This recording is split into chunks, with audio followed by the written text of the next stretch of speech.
home or away. On Afternoons with Helen Farmer. I recently had the chance to sit down with Mr. James Peacock, Head of Design and Technology at Heartland International, and Team Zenith, 3 Year 9 students who won the UAE's F1 in Schools competition. They're now going to be travelling virtually to Australia in March for the world title. Sat down with them on Zoom yesterday and, of course, started with the obvious question, what exactly is F1 in Schools? We run this as a part of the Design and Technology enrichment programme that we have on offer. And this is actually our first year that we've ran this, so we're particularly pleased with the results. 1 for 1. Congratulations. 100% the idea behind this is that the students run their own F1 team, Formula One team. So they're not just focusing on the design aspects, which is something that I try and bring to the table, but it's also a lot of business, marketing. They have to gain sponsors, so they actually have to raise money, gaining real sponsors. They have to develop a car that is raced using CO2. They have to do a lot of marketing. They're judged on a portfolio, a verbal presentation. They have to have a pit stand. There are so many different elements of this competition, which actually makes it a huge amount of work, but actually really rewarding, and it really brings in a lot of elements from different subjects and applies it to a real life scenario. And I think that's so valuable. There's Year 9 students who, as you say, are working all the way through from designing a car, and we should say it's not a full-scale F1 motor, it's about 200 millimeters in length, but they go very fast. It's quite impressive watching them being fired off down the track. They are incredibly fast. So Year 9 initial team of 4, and we've got the team of 3 with us today, which is wonderful, each of whom has a different role. Speak up, before we meet the team, would you be able to explain how the competition actually is judged, how it all comes together, and prizes? Because we all need a bit of incentive. Yeah, so we initially started running this as an after-school club, and then we actually switched to then carrying on with distance learning. So, it's up to schools to run this independently, and then they get the opportunity at a point during the year to then reach the national finals.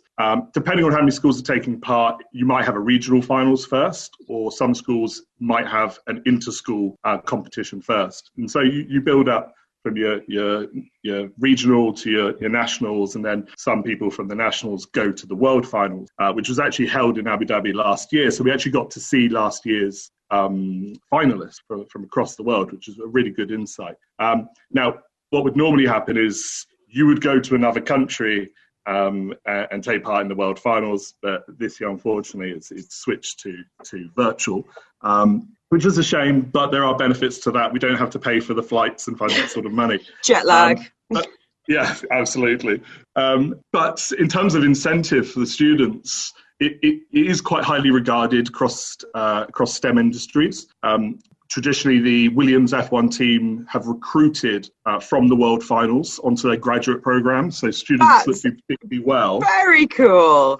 Yeah. So it's always tied in with the F1 weekend in whatever location the finals is taking part. So they get to meet all the teams and they can network and get onto graduate programs that way. I love the sound of this. So you mentioned that these little cars go at quite big speeds. Who ultimately decides who the winner is, and what are some of the components that they're looking at? Because as you say, it's not just about the car, it's about bringing it together with sponsors, marketing, and all sorts of different aspects of actually running this. Yeah, so they have a quite a detailed set of regulations and assessment criteria they have to follow. There's actually 2 very thick books of regulations that they have to follow, and the criteria in that goes from the engineering aspect to the reliability of the car. It isn't necessarily all about the car and the speed of the car and the design of the car and how innovative the car is in its design. It also factors in their entire design process. You just come up with one car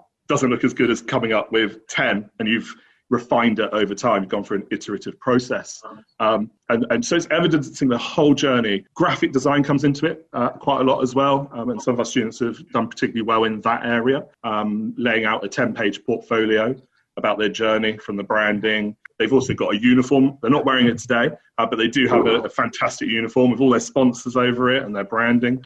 They've got a website. They really, really good presence on social media. They'll be able to tell you all the handles and things for their social media when they get talking. Youth. Yes. It sounds hugely involved, and as you say, in addition to what is a really busy time in Year 9 as well. Carthager, I know you're kind of team leader. Can you tell us a little bit about why you wanted to get involved in the F1 in Schools programme in the first place? I just feel that F1 in Schools competition is extremely insightful and a great opportunity for anyone who wants to do it. And I've seen that that's really what it is over my journey, that I've learned so much and various things that I couldn't have learned if it weren't for this competition. And I know obviously schools do a lot in terms of the academic side, but this feels like a real life application. Some of the skills you're needing to draw on and even learn during the process could be things that you may well up doing in a career in the future. Do you feel like this experience has perhaps informed what you might study at university or even do as a job? Yeah, I definitely feel that this influences that, and I've realized that I really enjoy design more than I originally thought, and it tells me really what field I want to go to later in life. So come on, what are you thinking about doing? So I'm thinking of being a civil engineer. And currently in the team, I'm the design engineer, so there's similar aspects, which is great. Good for the old resume as well. And now Elizabeth, you were involved in the graphic design side, and as Mr. Peacock says, brilliant in terms of the logo, website presence, and you've done a fantastic job there, because it's not just a case of coming up with something that looks attractive. It's about communicating your brand identity, making sure sponsors are on board and they understand what that presence is going to be like for them. What have been some of your biggest challenges during the competition, and what do you think you've learned from them? Challenges were definitely COVID-19 and how we had to go to distance learning and could not communicate as often as we used to before. And so we had to look to other programs like Teams and Zoom to communicate with each other. And honestly, who hasn't spent time on Zoom and Teams in the past year? This is a real world skill and Continuing now our conversation with James Peacock. He's the head of design and technology at Heartland International, and Team Zenith. They are 3 Year 9 students who recently won, on the first time entering, by the way, the UAE's F1 in Schools competition. It's a STEM-based programme bringing together designing a car, but also marketing, business, sponsorship and more. They're now going to be travelling, unfortunately virtually, although good for the jet lag, to Australia in March for the world title. Speaking with the students, I had to ask, what have they actually learnt in the process? As marketing manager and team manager, I have to handle finances, look out for sponsors, contact them. So our marketing strategy right now is to promote our brand, F1 in Schools competition, and our sponsors. And we also want to inspire more youth into STEM, as it's a great opportunity. So, all right, here's your platform. Tell us the team name, and if you want to give some sponsors a little shout out, I'm sure you could get back to them and charge them a bit more now they've got some radio coverage. Okay, so we are Zenith, and we are world finalists. We are looking for sponsors to fund our project, and our email is teamzenithuae@gmail.com. Good work. So what's next then, Mr. Peacock? As you said, you are the UAE champions, and it's Australia where the final is going to be held this year. And as you said, unfortunately, not in real life, but it does save on some costs and some logistical headaches, I'm sure. What happens next? You've got this fantastic creation. You've got this business plan of sorts as well.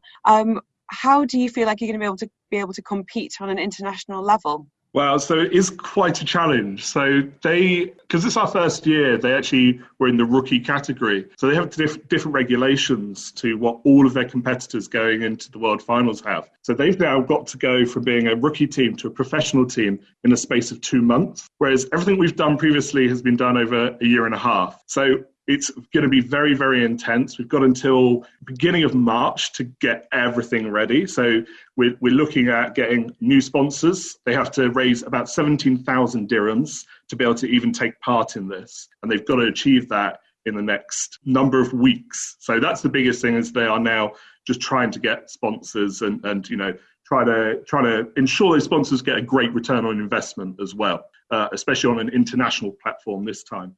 But they've got to do a new car. So we've got to create an entirely new car. But Why? They've also got What was wrong with the old one?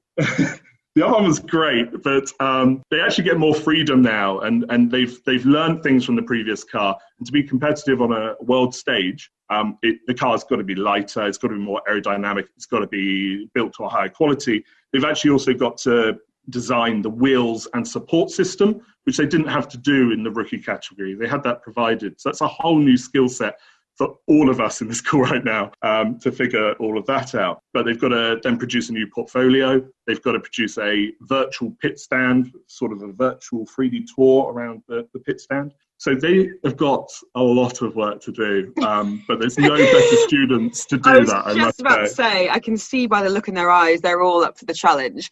Kathy, can I ask you, what happens in the competition? How is it judged in terms of an actual course and that car kind of showing off what it can do? So once we give in our car and they race it, because of COVID and that it's going to be a virtual finals, we have to pre-record our race time. So do you film it then and you upload the footage to the kind of the judges and adjudicators? What's the process? Oh no, sorry. So basically, we send our car in and we pre-record the reaction time of one of our members, and we send that in to them as well. And when they race it, our car down the 20-meter track, we have used our reaction time. So that's how it works. We also, in the regulations, there's like scorecards that we follow while working on the project, and that's how we're judged on each aspect of the competition. And Elisabetta, how many teams are going to be there in that final? There are 55 countries, and per each country there can be up to 3 or 4 teams, so there's going to be a lot of people. And is there a apart from glory and the chance to work in F1, as Mr. Peacock says, some graduates being spied by some of the teams, is there a prize? There's not really like a financial money prize, but you can get into top universities and study F1. I think you guys would do that anyway. Gautam, can I ask you to give us the social media tag so people can follow your progress and see how it all unfolds over the coming weeks? Okay, so our Instagram account is at zenith.uae. Okay. Our Facebook account is the same, it's at zenith.uae. And our Twitter is at zenith_UAE. And yes, hope you follow us.